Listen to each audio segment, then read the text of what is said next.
الحمد لله نحمده ونستعينه ونستغفره ونؤمن به ونتوكل عليه ونعوذ بالله من شرور أنفسنا ومن سيئات أعمالنا من يهده الله فلا مضل له ومن يضلله فلا هادي له ونشهد أن لا إله إلا الله وحده لا شريك له ونشهد أن سيدنا وسندنا وحبيبنا ومولانا محمدا عبده ورسوله أما بعد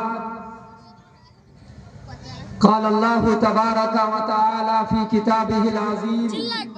أعوذ بالله من الشيطان الرجيم بسم الله الرحمن الرحيم اقرأ باسم ربك الذي خلق خلق الإنسان من علق اقرأ وربك الأكرم الذي علم بالقلم صدق الله مولانا العظيم وهو أصدق القائلين وصدق رسوله النبي الكريم ونحن على ذلك لمن الشاهدين والشاكرين والحمد لله رب العالمين بزرگان محترم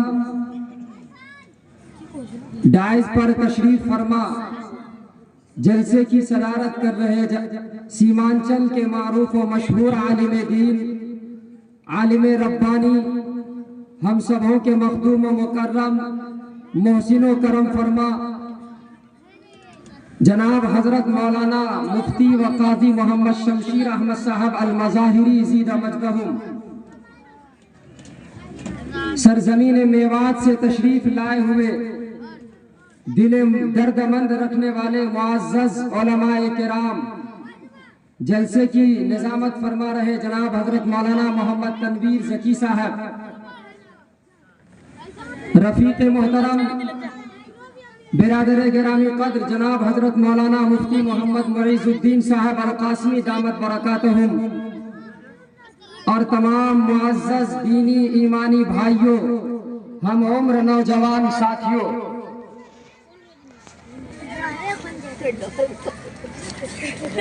یہ ناچیز کوئی لمبی چوڑی تقریر کرنے کے لیے آپ کے سامنے حاضر نہیں ہوا ہے تقریر تو انشاءاللہ العزیز ہم اپنے بڑے اکابرین اور معزز واعظین سے انشاءاللہ العزیز سماعت کریں گے سنیں گے اور اس سے مستفید ہوں گے بس چند منٹ کے لیے شمع خراسی کے طور پر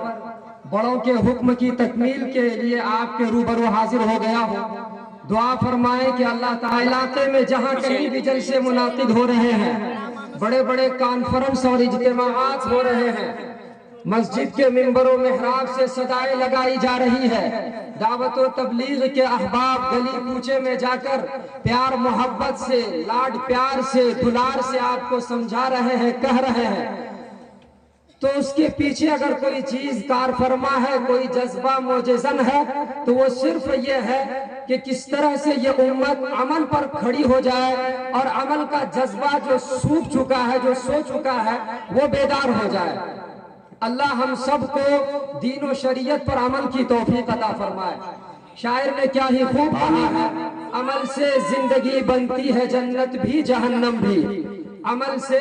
زندگی بنتی ہے جنت بھی جہنم بھی یہ خاکی اپنی فطرت میں نہ نوری ہے نہ ناری ہے سنانے کو بہت کچھ سنایا جا سکتا ہے کہنے کو بہت کچھ کہا جا سکتا ہے رات کم پڑ جائے گی کئی رات کے پروگرام ناقص اور ادھورے ہوں گے لیکن اگر عمل کا جذبہ بیدار نہیں ہوا تو میں سمجھتا ہوں کہ اس طرح کے پروگرام بالکل لا حاصل اور یہ سننا سنانا محض کان کی عیاشی سرگوشی اور اس پر خرچ کرنا فضولیات میں شامل اور شمار ہوگا اللہ ہم سب کو عمل کی توفیق عطا فرمائے آمین بزرگان محترم میں نے جو آیت کریمہ آپ کے سامنے تلاوت کی ہے اس میں اللہ رب العزت والجلال نے اپنے لاڈلے اور چہیتے رسول احمد مجتبی محمد مصطفیٰ صلی اللہ علیہ وآلہ وسلم کو جب پہلی مرتبہ خطاب کیا، یہ آیت کلام پاک کی سب سے پہلی آیت ہے۔ اللہ کے نبی صلی اللہ علیہ وسلم کو جب بعثت سے سرفراز کیا جا رہا ہے، نبوت کے عظیم منصب پر آپ کو فائز کیا جا رہا ہے، تو اللہ نے اپنے چہیتے اور لاڈلے رسول کو جو سب سے پہلا خطاب کیا ہے وہ انہی آیات اور انہی الفاظ کے ذریعے سے مخاطب کیا کہ اقرأ بسم ربک الذی خلق، کہ اے محمد صلی اللہ علیہ وسلم آپ اپنے پروردگار کے نام سے پڑھیے۔ آپ اندازہ کیجئے، تصورات میں لائیے کہ اس وقت مکہ کی سرزمین پر انگنت برائیاں موجود تھی، بے شمار خرافات تھے جس میں وہاں کے باشندگان مبتلا تھے۔ کون سی ایسی زیادتی اور کون سا ایسا ظلم و جور اور کس طرح کا ناانصافی اور عدوان وہاں پر نہیں تھا جو وہاں کے لوگوں میں نہیں پایا جاتا تھا۔ زنا عام تھا، قتل غارت گری عام تھی، ہر جگہ جوا اور شراب کا ننگا ناچ ناچا جا رہا تھا، لوگ طرح طرح کی برائیوں میں مبتلا تھے، انسانی معاشرہ بالکل تڑپ رہا تھا، سسک رہا تھا، آہو بکا کر رہا تھا۔ ایسے میں اللہ رب العزت نے پیارے حبیب احمد مجتبی محمد مصطفیٰ صلی اللہ علیہ وسلم کو جب مخاطب کیا تو تمام چیزوں کو چھوڑ کر جو سب سے پہلی بات اور جو سب سے پہلا حکم دیا جا رہا ہے وہ یہ کہ اے محمد آپ پڑھیے۔ میرے بزرگوں، آخر کیوں؟ یہ بھی تو کہا جا سکتا تھا کہ لوگوں کو کہیے کہ وہ ظلم سے باز آ جائیں، لوگوں کو کہیے کہ وہ اتیاچار سے باز آ جائیں، لوگوں کو کہیے کہ وہ پاپ سے باز آ جائیں، لوگوں کو کہیے کہ وہ ناانصافی سے رک جائیں، لوگوں کو کہیے کہ وہ جھوٹ سے رک جائیں، لوگوں کو کہیے کہ وہ غیبت کو چھوڑ دیں، لوگوں کو کہیے کہ وہ بیٹیوں کو زندہ درگور کرنے سے باز آ جائیں۔ ان تمام تر خرافات کے موجود ہونے کے باوجود اللہ نے اپنے چہیتے اور لاڈلے رسول کو خطاب فرمایا کہ آپ پڑھیے۔ کوئی تو وجہ ہوگی جو اس چیز کو سب سے پہلے اور مقدم رکھا گیا ہے۔ تو خلاصہ کلام یہ کہ اگر تعلیم عام ہوگی، اگر علم کی روشنی عام ہوگی، اگر لوگ پڑھنے لکھنے کے لیے آمادہ ہو جائیں گے، لوگ پڑھنے لگیں گے، لوگوں میں نالج عام ہوگا، لوگوں میں شکشا کا رواج ہوگا، تو اتیاچار اور تمام طرح کی برائیاں، تمام طرح کے خرافات، تمام طرح کی کریتیاں سب چیز سماج سے مٹ جائیں گی۔ میرے بزرگوں اور دوستو، حقیقت یہ ہے کہ جس قوم نے بھی علم کو اپنے سینے سے لگایا ہے دنیا میں اسے عزت اور مقام ملا ہے، اس نے رب کی معرفت پائی ہے، اس نے رب کی مرضی کے مطابق زندگی گزارنے کا طریقہ سیکھا ہے۔ بزرگوں، تفصیل میں جانے کا موقع نہیں ہے، مختصراً یہ کہ علم ایک ایسی چیز ہے کہ جس قوم نے بھی اس کو اپنے سینے سے لگایا، اللہ رب العزت والجلال نے اس کو عروج اور مقام عطا کیا ہے، اس کو بلندی عطا کی ہے۔ وہ قوم چہار دانگ عالم پر چھا گئی ہے، اس قوم کا سکہ سکہ رائج الوقت کی طرح چل پڑا ہے، اور جس قوم نے بھی تعلیم کو بش پشت ڈالا ہے، جس قوم نے بھی تعلیم کے حصول میں کوتاہی اور سستی کا مظاہرہ کیا ہے، جس قوم نے بھی تعلیم میں غفلت کا مظاہرہ کیا ہے، اس قوم کا وجود روئے صفحہ ہستی سے مٹ گیا اور اس کے مقدر میں ذلت اور ہر طرح کی یہ اس کے مقدر میں لکھ دی گئی ہے۔ میرے بزرگوں اور دوستوں، الحمدللہ بڑی خوشی ہوئی آج اس جلسے میں آ کر کے، اور اس ادارے کے تمام منتظمین، یہاں کے محترم صاحب اور یہاں کے ناظم اعلیٰ جناب قاری صاحب دامت برکاتہم اور یہاں کے اساتذہ کی محنتوں کو دیکھ کر کے کہ انہوں نے اس چھوٹے سے گاؤں میں جہاں دین کا کوئی مستقل ادارہ نہیں تھا، لوگ بے راہ روی کے شکار تھے، طرح طرح کی بدعقیدگی، طرح طرح کے خرافات میں لوگ مبتلا تھے، ایسی جگہ میں ان لوگوں نے علم کی شمع روشن کی ہے اور قوم کے نونہالوں کے ایمان اور عقیدے کی تحفظ اور اس کے استحکام کے لیے یہ لوگ کوشش اور سعی کر رہے ہیں۔ اللہ رب العزت ان تمام حضرات کے خدمات کو قبول فرمائے۔ میرے بزرگوں اور دوستوں، بس مختصراً ایک واقعہ آپ کو سنا کر میں اپنی بات مکمل کروں گا، چونکہ حضرت ناظم صاحب نے مجھے بہت مختصر وقت دیا ہے اور انشاءاللہ میں ان کے حکم کی مکمل تعمیل کروں گا۔ وہ واقعہ یہ ہے کہ حضرت یعقوب علیہ نبینا علیہ السلام جو جلیل القدر انبیاء ہیں، اللہ رب العزت نے ان کو بڑا مقام عطا کیا تھا، جب وہ مرض الموت میں مبتلا ہوئے تو انہوں نے اپنے تمام آل اولاد کو اپنے ارد گرد بلایا، اکٹھا کیا، سب جمع ہوئے. اور ایسا ہوتا بھی ہے سماج میں، اگر کوئی آدمی بیمار ہے اور لوگوں کو لگتا ہے کہ جاکنی کے عالم میں ہے تو لوگ اس کے ارد گرد اکٹھا ہو جاتے ہیں. ایسے وقت میں حضرت یعقوب علی نبینا علیہ الصلوۃ والسلام اپنے آل اولاد کو مخاطب کر کے فرماتے ہیں، بہت توجہ کے ساتھ سنیے گا. ہم لوگ بھی باپ ہیں، بھائی ہے، چچا ہے، دادا ہے، نانا ہے، ذمہ دار ہے، اور ہر ذمہ دار کو اس کی ذمہ داری کے تعلق سے سوال کیا جائے گا. کلکم رائن وکلکم مسئولون عن رعیتہ. قیامت کے دن جو جس حیثیت کا ہے اس سے اس کے حیثیت اور منصب کے حساب سے پوچھ ہوگی. اگر باپ ہے تو اس بیٹے کے تئیں اس کی کیا ذمہ داری تھی، اس کے بارے میں اس کو جواب دہ ہونا پڑے گا. حضرت یعقوب علی نبینا علیہ السلام اپنے بچوں کو مخاطب کر کے فرماتے ہیں، ام کنتم شہداء اذ حضر یعقوب الموت اذ قال لبنیہ ما تعبدون من بعدی قالوا نعبد الہک و الہ آبائک ابراہیم و اسماعیل و اسحاق الہا واحدا ونحن له مسلمون. حضرت یعقوب علی نبینا علیہ السلام اپنے تمام بچوں کو مخاطب کر کے کہتے ہیں کہ اے میرے بیٹوں، اے میرے بچوں، اے میرے لاڈلوں، میرے عزیزوں، میرے نور نظر، میرے لخت جگر، مجھے تم یہ بتاؤ کہ جب میں اس دنیا سے چلا جاؤں گا، رحلت فرما جاؤں گا، کوچ کر جاؤں گا، تو تم کس کی عبادت کرو گے؟ ام کنتم شہداء اذ حضر یعقوب الموت اذ قال لبنیہ ما تعبدون من بعدی. تو